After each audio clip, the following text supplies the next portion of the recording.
et je vais vous parler du coup de Concrete Cowboy sur Netflix avec Idris Elba et Caleb McLaughlin, je pense que ça se dit comme ça. Donc Idris Elba qu'on ne présente plus. Caleb, du coup, que l'on a vu pour la première fois dans Stranger Things, puisqu'il Ah joue oui, c'est voilà, lui. c'est lui qui joue là-dedans. C'est lui, c'est lui. Voilà, c'est un film de 2021 qui a été réalisé par Ricky Staub, c'est sa première réalisation.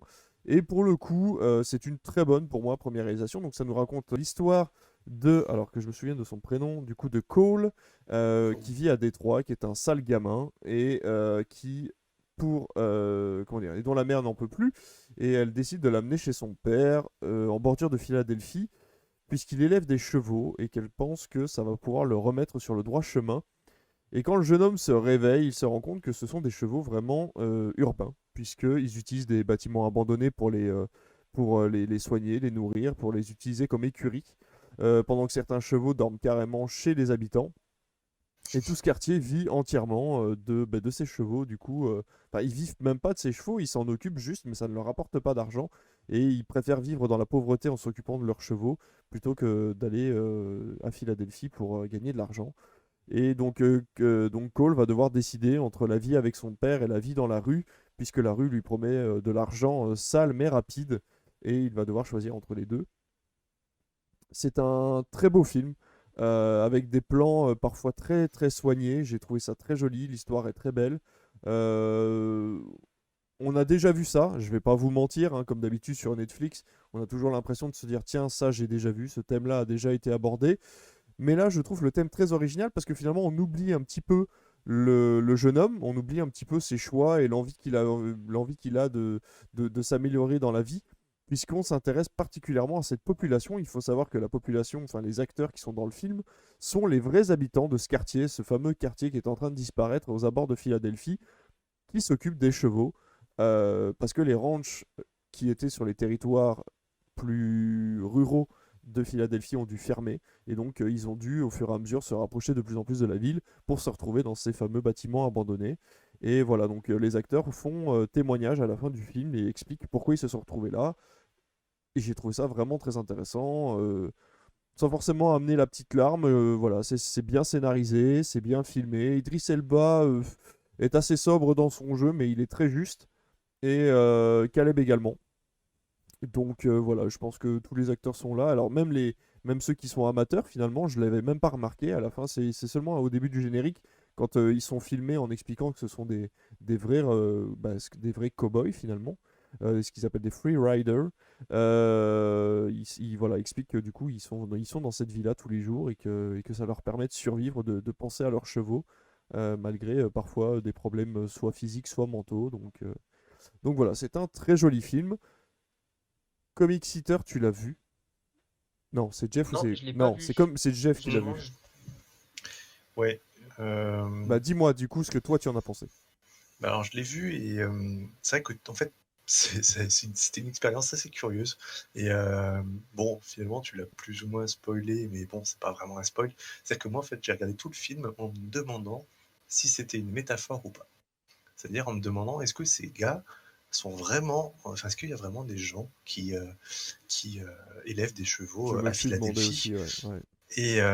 Et c'est vraiment la fin du film qui nous en a convaincus, parce qu'effectivement, on voit les acteurs, certains acteurs du film qui, qui sont cavaliers dans ces écuries-là, qui se disent justement que le but du film, c'était de montrer qu'ils existaient.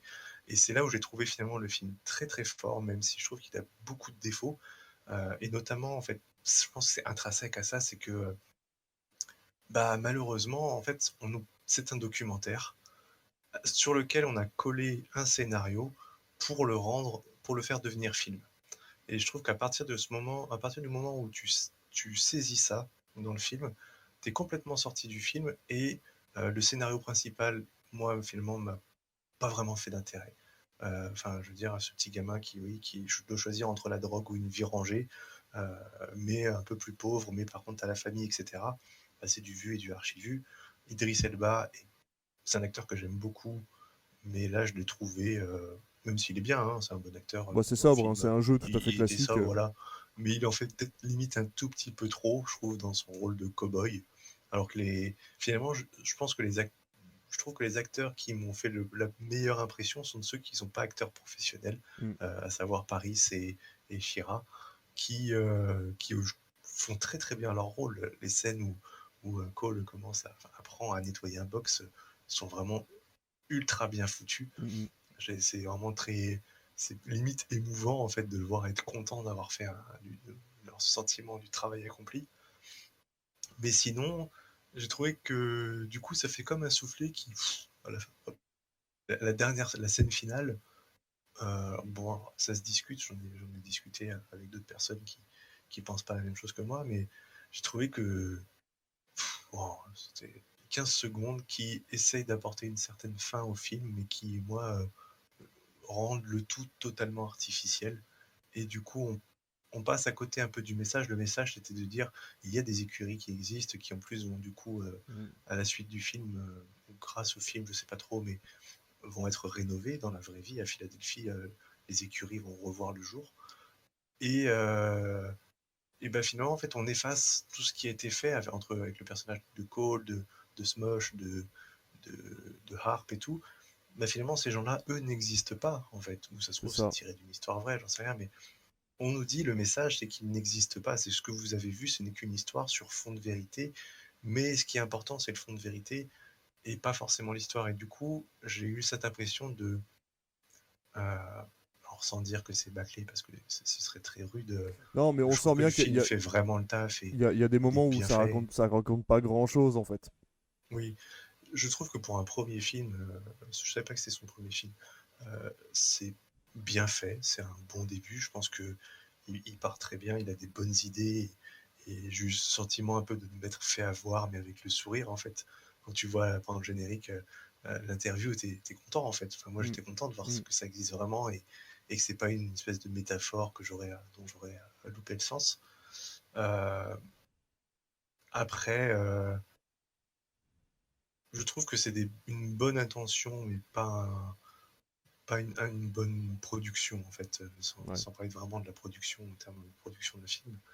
C'est c'est un peu passé à côté de ce qu'est un film normalement, mais j'imagine que du coup, un documentaire n'aurait pas eu le même impact, n'aurait pas eu la même visibilité. Ben, encore Donc, une fois, on revient au même problème, donc comme toi tout à l'heure, avec le problème du titre du film qui change en fonction de voilà, de l'appréhension que tu as du film en fonction de son titre. Là, c'est toujours la même chose. Netflix n'a pas communiqué de la bonne façon sur le sujet principal du film. c'est Ils ça. ont communiqué sur ce qui pouvait t'attirer sur un nouvel abonnement ou sur un programme que tu aurais lancé en mode flash, quoi. C'est-à-dire, tiens, bah, Idriss Elba, boum, allez, je balance. Oui, c'est ça. Voilà, il est sur le devant de la scène, donc on va balancer pour Idriss Elba. Et surtout Caleb McLaughlin, qui lui voilà, fait partie de Stranger Things. Donc en entendant la saison 4, qui du coup a quelques news en ce moment, bah, voilà, il balance les deux têtes d'affiche en disant bah, regardez ce film-là, il y a des cow-boys et tout, machin. Ça se passe à C'est Détroit. ça, en fait. Ouais, j'ai eu l'impression d'être un peu floué sur ce point. Parce que oui, quand tu regardes effectivement le synopsis, c'est marqué que tu suis l'histoire de Cole qui va à Philadelphie pour se rendre compte qu'il y a des cow-boys afro-américains. Et là, tu te dis, en fait, je vais tomber dans un mec qui veut faire du western spaghetti, mais C'est ça, avec sur fond de drogue dans les quartiers et tout. c'est ça. Ça peut être cool, quoi. Et on retrouve des codes du western dans la course de Mm. chevaux, pardon, oula. Dans certaines scènes de tension, etc. Et on voit que c'est quelqu'un qui aime aussi le western, qui aime les chevaux. Et je pense que Idriss Elba, c'est quelqu'un qui aime beaucoup les chevaux aussi. Ça se voit un peu. Puis j'ai l'impression dans tous les films qu'il Mais fait, il il y a a des compris chevaux. aussi, je trouve, le principe du polar urbain, parce que quand il surveille justement le fameux magasin, ce fameux dernier magasin, Mmh. sans trop spoiler, et que ça va très vite. On entend, voilà, on voit le Ouais, vélo en ça va très fond, très un vite. coup de feu, du sang, bam, c'est fini, enfin, enterrement, bref. Donc voilà, j'ai trouvé ça, les codes sont compris, comme tu le dis. Encore une fois, les codes sont compris. Il a les bonnes bases pour devenir un bon réalisateur. Après, savoir ce qu'il va en faire, est-ce qu'il va rester chez Netflix et être coincé avec cette mauvaise communication où on ne met justement pas en avant le réalisateur, Mmh. ou alors est-ce qu'il va pouvoir avoir le droit d'aller au cinéma parce que ça va lui servir de porte-étendard pour aller plus loin. Mmh.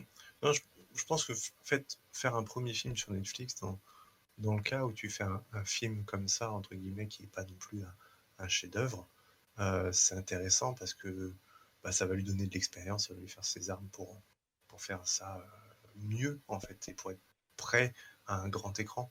Donc, non, enfin, je suis absolument pas déçu de l'avoir vu, j'en garde un bon souvenir, j'ai passé un bon moment.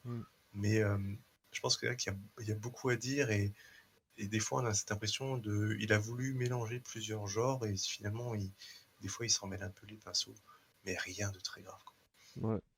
Tu vois, ouais, bah, voilà, justement, encore une fois, la communication, ben, c'était pas, tiens, un faux film sur un vrai pan de Philadelphie, c'était non, viens voir un film de cowboy avec Idris Elba, quoi. Donc c'est vrai que, voilà, encore une fois, la communication chez Netflix, je suis pas. Je pense que pour eux, ça fonctionne bien, mais c'est vrai que pour la cinéphilie en général, c'est pas forcément la bonne trajectoire à prendre pour nous faire apprécier un film, puisqu'encore une fois, comme tu dis, nous on s'attendait à quelque chose en le regardant et on a eu complètement autre chose. Je me souviens de ce film avec Ben Affleck justement et Oscar Isaac qu'il y avait eu sur Netflix, je me rappelle plus du tout le nom. Si vous... Triple Frontière, non? Exactement, Triple Frontière. La bande-annonce sur Netflix, tu peux la regarder encore maintenant et la bande-annonce est disponible. Tu vas sur Netflix, c'est un gros casse Ocean Eleven avec des anciens de l'armée, machin, etc. Alors que le film n'est pas du tout lié à ça. C'est-à-dire que la bande-annonce que tu vois où ça tire de partout, c'est, allez quoi, 5-10 minutes du film. Et t'as sinon 2h15 restant où c'est un drame entre des anciens gars qui ont fait l'Irak, ce genre de guerre, qui sont des anciens du renseignement et qui portent avec eux des bagages très très lourd et c'est un film absolument magnifique à voir. Mais si tu vas le voir, tout le monde, il s'est fait descendre à l'époque au niveau des notes parce que tout le monde a dit mais c'est chiant, il se passe rien, machin, etc. Parce que tout le monde voulait voir un film d'action. Donc forcément le public visé n'a pas été le bon. Et on s'est retrouvé avec au final un très bon film, mais qui a eu le mauvais public, du coup des mauvaises critiques. Et voilà, et au final, tout le monde l'a quasiment oublié, ce film-là, où personne ne veut en entendre parler pensant qu'il est mauvais, alors qu'il est très bon. Et là, ça peut être la même chose avec Concrete Cowboy, ou alors il aurait fallu attirer des gens qui sont fans de documentaires et d'histoires urbaines ou contemporaines liées aux États-Unis, plutôt que d'aller attirer les fans d'Idris Elba qui voulaient le voir avec un chapeau de cowboy, quoi. Enfin voilà, Du coup, oui. Le Concrete Cowboy, il est long ou pas comme film? C'est 1h50. 1h50, ouais. 1h50, ouais, gabarit. Et globalement, si on devait, voilà, genre pour le proposer à quelqu'un, est-ce qu'à la fin du visionnage, on ressort plus avec un côté dramatique ou est-ce qu'on ressort plus avec un côté feel good finalement? Il y a plus le côté. Moi, pour ma part, il y avait plus le côté feel good, même s'il y a quelques Ok. drames inévitables. Oui, il n'y a pas grand-chose de joyeux à la fin. Il n'y a, Ouais. a pas vraiment de quoi se réjouir à la fin.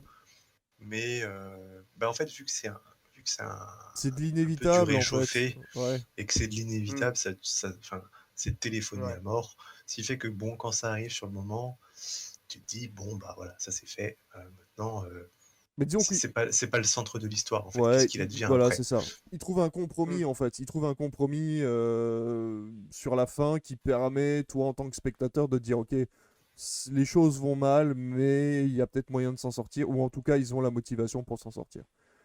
Donc voilà, ça se regarde bien. Tu vas pas sortir avec le gros smile jusqu'aux oreilles, mais tu sors pas en pleurant, quoi. Mhm. Voilà, mais non, non, ça reste. Mais encore une fois, c'est dommage. Et ça serait très sympa de sortir un making-of ou justement un documentaire lié au film, parce que ce quartier, enfin, c'est fou. C'est vraiment fou quand Jeff dit, mais est-ce que c'est une métaphore parce que ça paraît tellement improbable en fait qu'il y a forcément un message caché derrière? Non, il n'y a pas de message caché. Il y a vraiment des gens qui vivent dans des bâtiments abandonnés avec des chevaux comme ça et qui essayent de les faire survivre au maximum. On sait même pas ce qu'ils en font. On sait pas s'ils les revendent, s'ils se font du fric avec, si on sait pas. On sait pas, on sait juste que voilà, c'est des fans de chevaux qui ont dû quitter leur ranch et qui doivent vivre avec ça, quoi.